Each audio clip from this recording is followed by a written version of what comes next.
When the Great Depression swept across the country, many families faced the unthinkable: no jobs, no savings, and barely any food. But in rural backyards, there was an unlikely source of survival: forgotten fruits that today's supermarkets don't even stock. These weren't just garden leftovers. They were lifelines, feeding families when banks collapsed and cities stood in breadlines. While urban streets filled with hungry crowds, those lucky enough to grow these 25 tough fruits held on to something rare: steady nourishment and a thread of hope. Let's revisit the overlooked fruits that quietly helped an entire generation endure one of the hardest chapters in American history. American Pimmons. In the 1930s, when resources were scarce, some families had a hidden treasure right outside their doors: the American Pimmon. Known back then as nature's candy, this fruit wasn't just a treat, it was a vital resource. With sugar prices out of reach, the pimmon's rich natural sweetness became essential for sweetening bread, desserts, and preserves. One of its most valuable traits? Timing. Pimmon trees bore their bright orange fruits only after the season's first frost, long after most crops had stopped growing. Even better, these trees were incredibly hardy. They grew in poor soil, withstood dry spells, and kept producing without much care. The fruits could be dried like dates and stored through the winter, no icebox needed.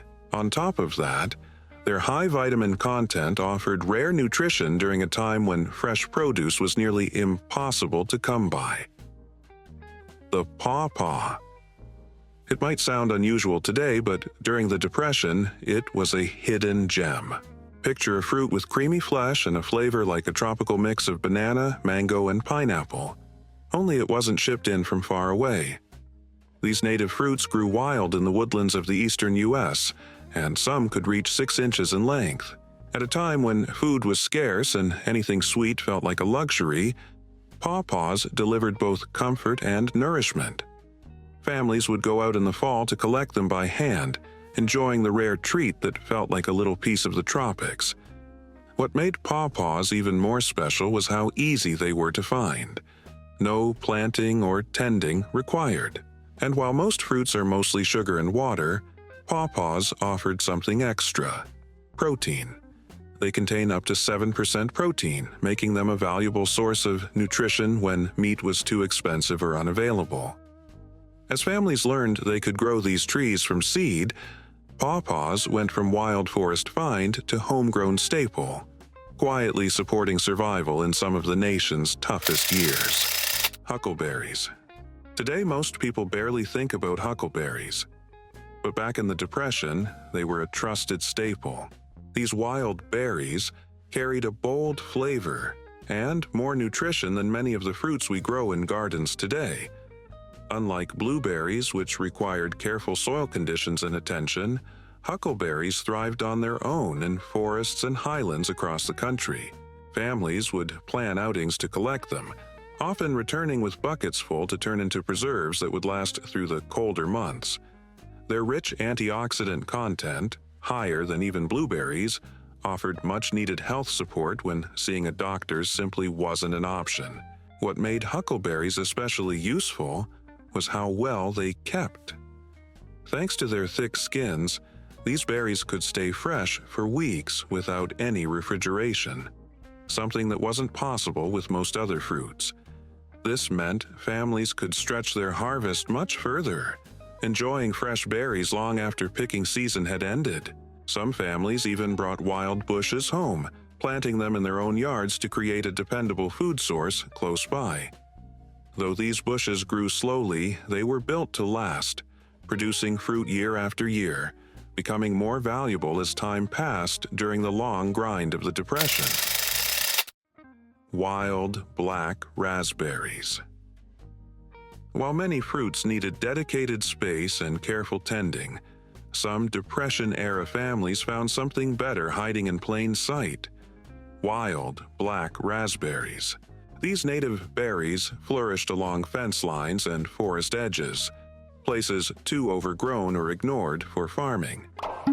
With no need for planting, watering, or pruning, they offered a low-effort windfall.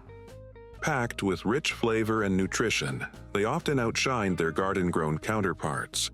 Kids were sent out with buckets, and in just a few hours, families could gather gallons of berries to turn into preserves for the months ahead. One of their greatest strengths was how they ripened gradually. Instead of producing all at once, the berries came in over several weeks, giving families a steady stream of fresh fruit and time to preserve the extras without waste. Some families took it a step further, moving wild canes closer to their homes. These low-maintenance hedges did double duty, marking property lines while offering reliable harvests. In a time when every bit of land had to earn its keep, these wild berries turned neglected spaces into dependable sources of food. High-bush cranberries, when families needed vitamin-rich foods the most and could afford them the least, many in the northern states turned to a wild native plant, the high-bush cranberry.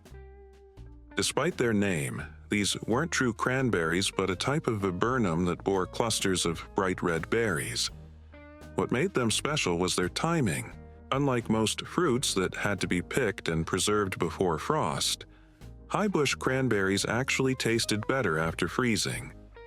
Families could leave them on the bushes and pick as needed through the winter, letting nature do the storing. These berries were used to make tart sauces, preserves, and even homemade cough syrup, offering nutritional and medicinal support when doctors and store-bought remedies were out of reach. A spoonful of jelly could provide immune-boosting nutrients to children during the coldest months. The shrubs thrived in wet, overlooked areas, places too soggy for traditional crops, turning what seemed like wasted land into a valuable food source. In the harsh years of the Depression, that kind of productivity from unused ground made high-bush cranberries an unexpected lifeline for many rural families. Passion fruits. In the Deep South during the Depression, families discovered an unexpected source of food growing right in their own backyards: the maypop passion flower. This native vine didn't need rich soil or much care. Each spring, it would reappear on its own, climbing fences and arbors and producing egg-shaped fruits by late summer. Unlike many crops that required effort and attention, maypops spread underground and grew stronger with each passing year, thriving even in poor conditions.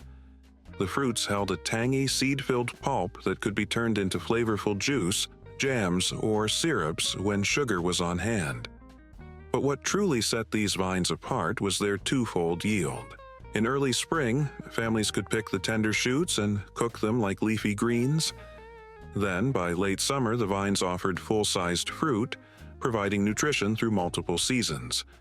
On top of that, their striking purple flowers helped support local pollinators, which in turn boosted nearby garden harvests. At a time when every inch of space had to serve a purpose, these easygoing vines transformed vertical surfaces into reliable, multi-use food sources. The crab apple. These hardy trees didn't need careful pruning or regular spraying. They simply grew and kept growing year after year, often left untouched and still producing heavily. In uncertain times, that kind of low-maintenance reliability was priceless. The fruits themselves were small and tart, not the best for snacking, but perfect for making preserves, homemade vinegar, and especially for extracting pectin. Many families found that tossing a handful of crab apples into other fruit mixtures helped jams set perfectly without needing store-bought ingredients. That trick saved time, money, and a lot of stress when every jar of preserves had to turn out right. The trees also had a practical bonus: their wood. Pruned branches were carved into tool handles, kitchen utensils, or even toys. In homes where nothing could be wasted, crab apples offered both nourishment and raw materials, all from one dependable tree. Many families chose to plant crab apple trees not just for their fruit, but as natural windbreaks to shield more sensitive garden crops. These hardy trees stood up to the elements while quietly protecting the rest of the yard. In spring, their fragrant blossoms attracted honeybees, boosting pollination across the garden, and for those who kept beehives, possibly even supporting a small honey yield. Some types, like the Dogo crabapple, produced fruits large enough to slice and dry like apple rings, offering naturally sweet winter snacks that needed no added sugar. In the hardest years, these tough multi-purpose trees became a fixture in rural yards, quietly providing food, shelter, pollination support, and even craft materials, all from one resilient source: Alpine strawberries, the perpetual berry. While traditional strawberries took up space and gave only one short harvest, Depression-era families, especially those with European roots, turned to a lesser-known variety: Alpine strawberries. These small but mighty plants produced tiny, flavorful berries continuously from spring all the way to the first frost. Unlike regular strawberries, which needed full sun and often spread uncontrollably, Alpine varieties were well-behaved and happy in partial shade, making them ideal for tight or less than perfect garden spots. Their real value came from consistency. Instead of one burst of fruit, Alpine strawberries offered daily picking for months, an ongoing source of fresh, nutrient-rich food that helped keep children healthy when diets were limited. The plants grew in neat clumps and didn't send out runners, which made them easy to manage. And they were in it for the long haul. Some patches could keep producing for up to 7 years without needing to be replaced. In a time when families had little time, space, or money to spare, these low-maintenance, high-reward plants were a quiet but dependable asset in the home garden. Japanese quinces. During the Depression, even decorative plants had to prove their worth. That's where Japanese quince bushes surprised many families. Often planted for their vibrant spring blooms, they also produced tough yellow fruits that were easy to overlook. But resourceful homemakers found a use for them. Packed with natural pectin and strong flavor, these fruits were ideal for making jellies and preserves. In fact, adding a bit of quince to other fruits helped set jams perfectly, with far less sugar than usual. When sugar was scarce or expensive, that mattered. The quinces stretched supplies further than most other fruits, giving families a way to preserve what little they had. Once appreciated just for their looks, these shrubs proved they could contribute to the table too, turning flower beds into practical food-producing corners of the yard. What made Japanese quince bushes especially useful was how well they served two purposes in limited space. A hedge of these shrubs could mark boundaries, offer privacy, and still deliver baskets of hard, pectin-rich fruit, all from the same stretch of land. Best of all, they didn't need much attention. Even when families had neither time nor energy to tend their yards, these shrubs kept going. They bloomed in spring, bore fruit in fall, and never asked for much in return. During the toughest years, these low-maintenance plants quietly produced food while blending into the landscape, often mistaken for ornamentals by neighbors who never knew their full value. Beach plums. While families farther inland had their own food solutions, those along the Atlantic coast depended on a unique native fruit: the beach plum. These hardy shrubs were perfectly suited for life in salty, sandy soil where most crops couldn't take root.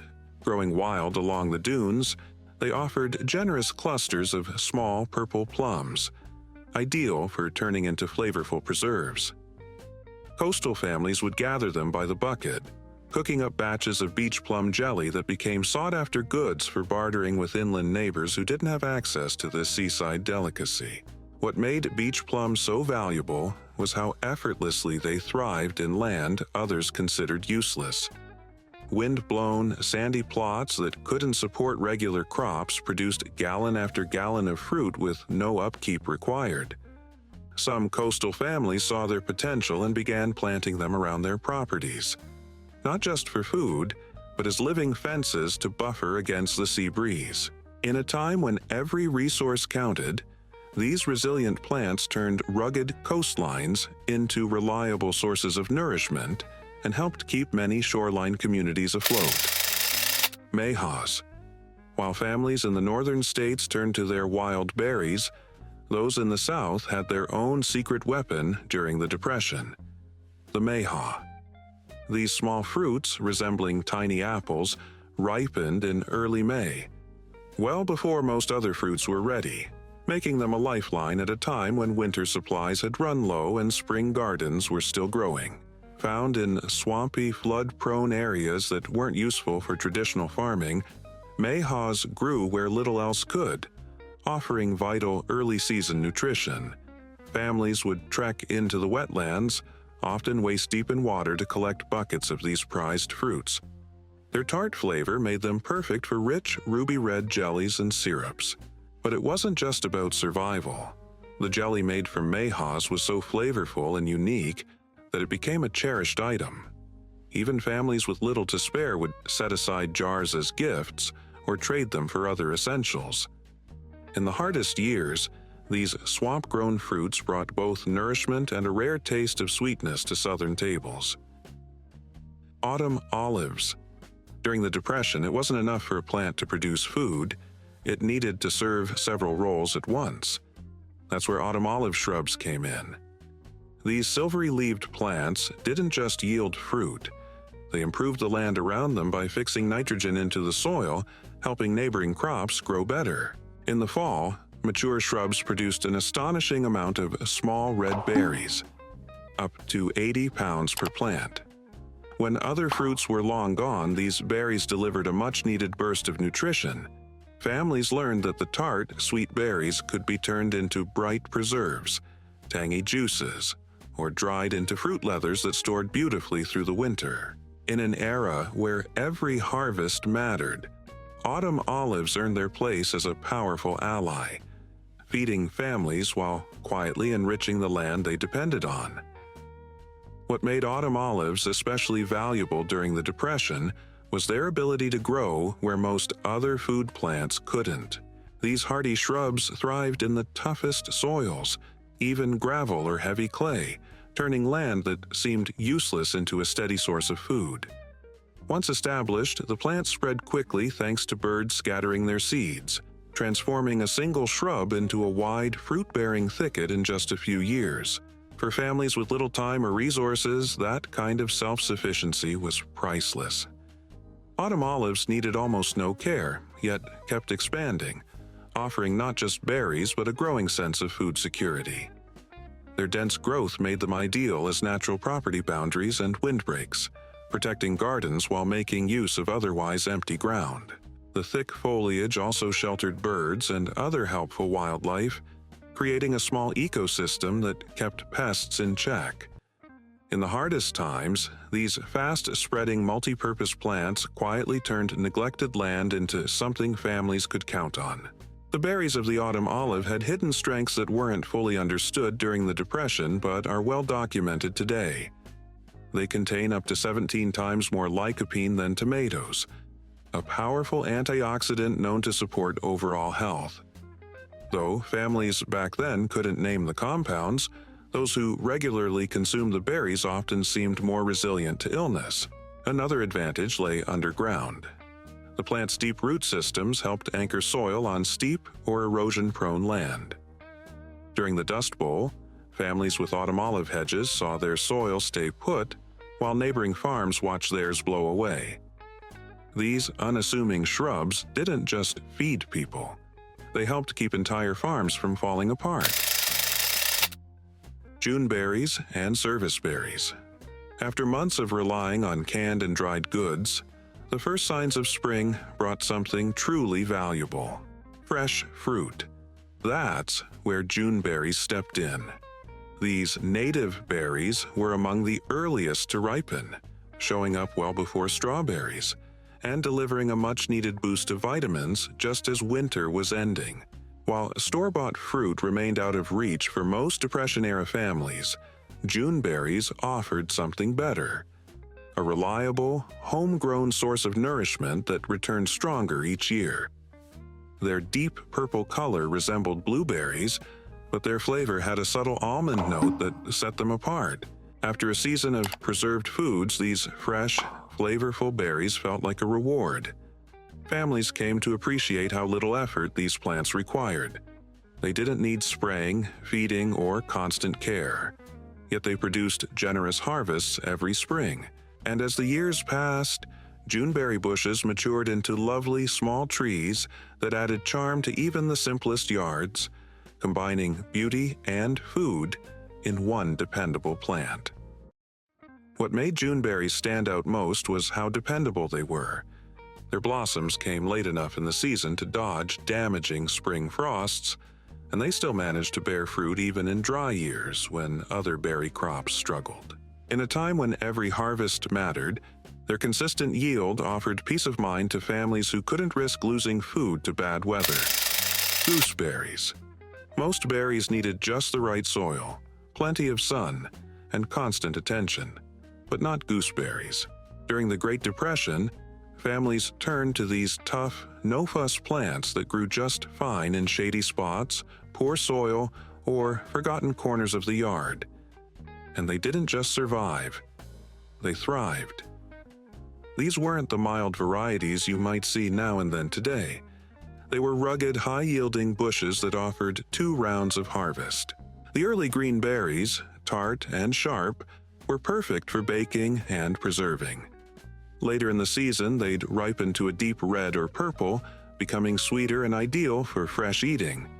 This staggered ripening doubled the usefulness of every plant.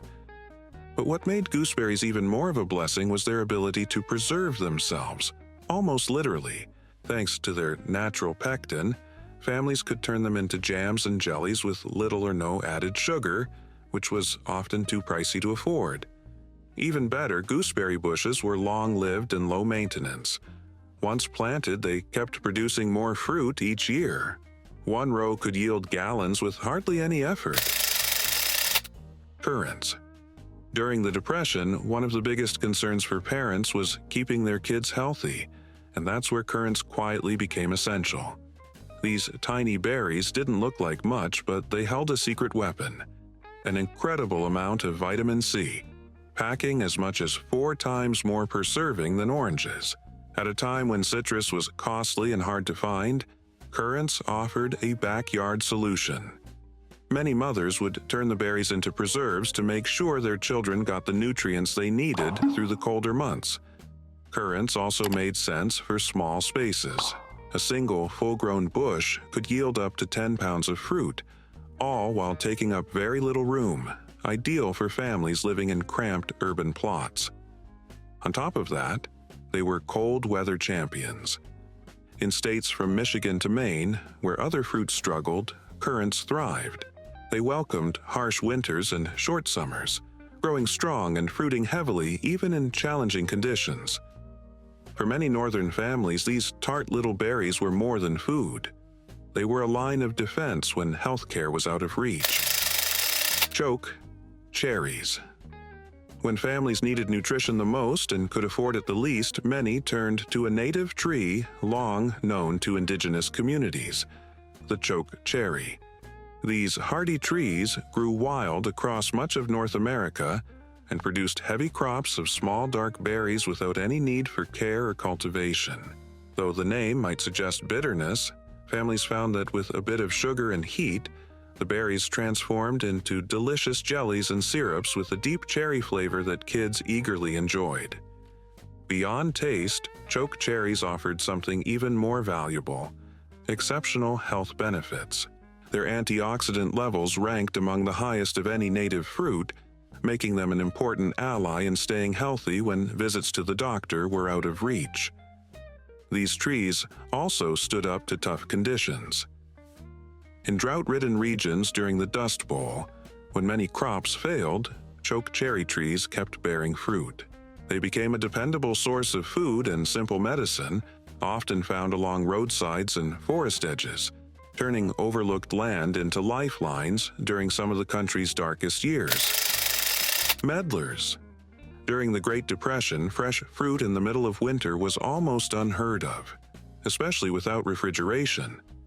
But some European immigrants brought with them knowledge of an old-world fruit that quietly solved this problem: the medlar. Unlike most fruits that spoiled soon after picking, medlars had a strange but useful trait. These hard, inedible fruits could be stored for months in a cool spot, gradually softening through a natural process called bledding. Once ready, they developed a deep, buttery taste, offering families a rare, fresh treat right in the heart of winter.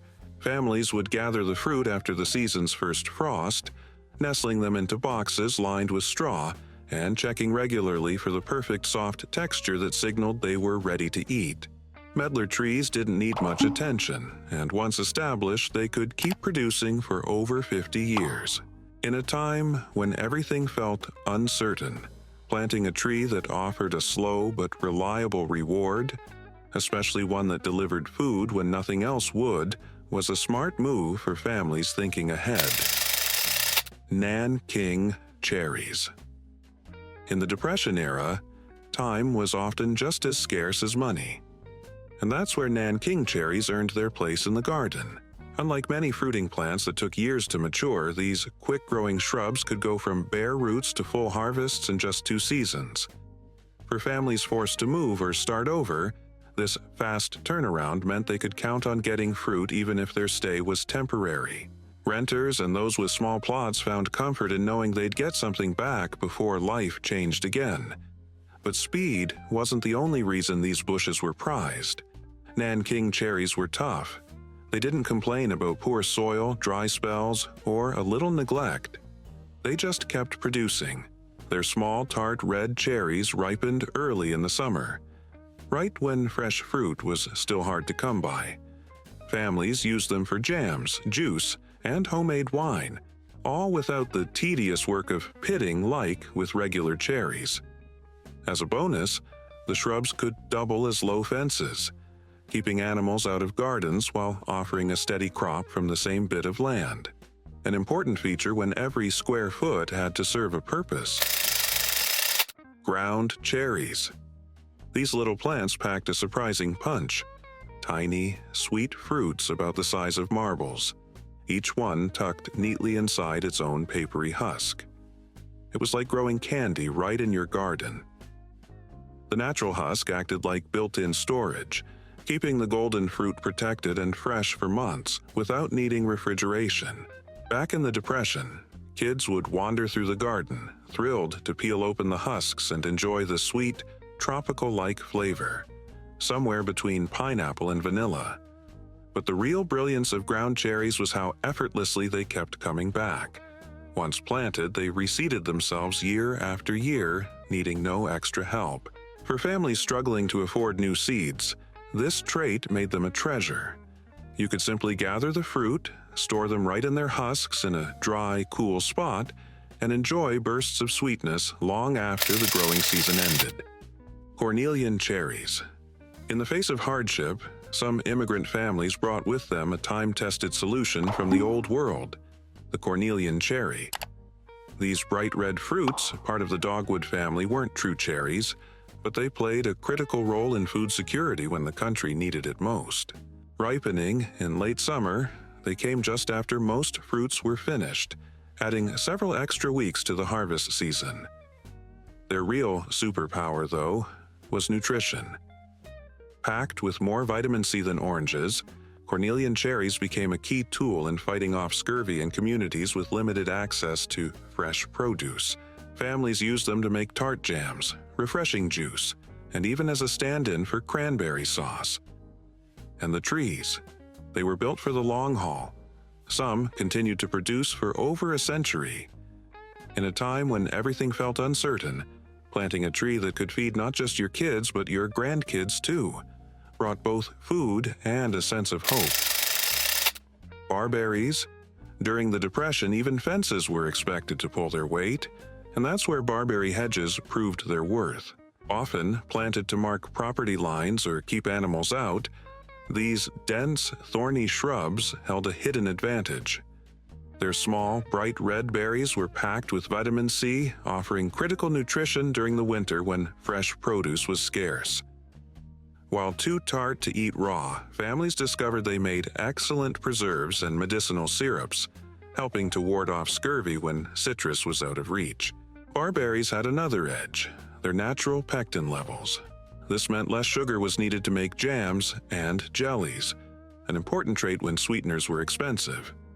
Their true strength lay in their dual-purpose nature. The same spiky hedge that protected garden beds also delivered a reliable harvest, turning boundary lines into food sources. Some Eastern European immigrants brought deeper knowledge of the plant, using the tender young leaves in springtime soups to add extra nutrients. In tough times, this combination of protection and productivity made barberries a quiet but valuable part of the Depression-era garden. Elderberries became more than just food, they became medicine. As the economy collapsed and doctor visits slipped out of reach for most families, elderberry bushes took on a new role. These plants weren't just about feeding people, they helped keep them healthy. The berries were known for supporting the immune system, helping families fend off colds and flu when getting sick could mean real danger. Even the blossoms were useful, steeped into teas that helped ease fevers. Many families learned to make elderberry syrup, a way to preserve its healing qualities through the winter months. Best of all, these plants didn't require special care. They grew wild across much of the country. But those who knew their value began planting them right outside their homes, turning empty yard space into a combination pantry and medicine cabinet. Beyond their health benefits, elderberries were put to work in other ways too, for jam, homemade wine, and even natural dye, especially when store goods were out of reach. Rhubarb. While many fruit-bearing plants needed to be replanted each year or required constant attention, rhubarb stood out as a reliable perennial. Once settled into the ground, it came back season after season, often for more than 2 decades, with little to no maintenance. What made rhubarb especially valuable during the Depression was its timing. The stalks emerged early in spring, well before other fruits were ready, offering a vital source of vitamin C just as winter supplies ran out. At a time when nutritional deficiencies were a real threat, rhubarb provided a tart but welcome harvest right when families needed it most. Depression-era homemakers quickly found countless ways to make use of rhubarb's generous yields. The tart stalks were turned into pies, sauces, wines, and even simple medicinal tonics.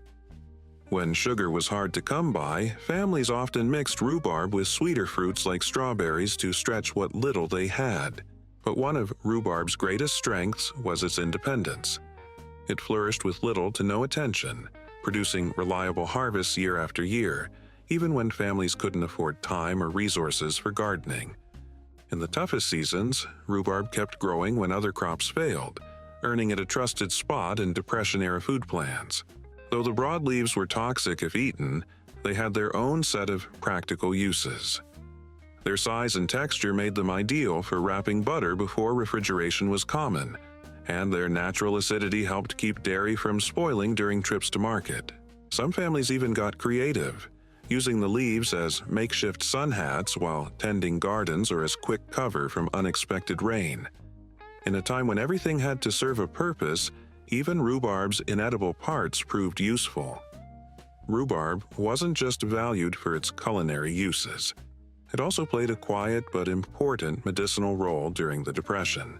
The roots, once dried, were commonly used as a gentle treatment for constipation, offering a home remedy when store-bought medicines were too costly.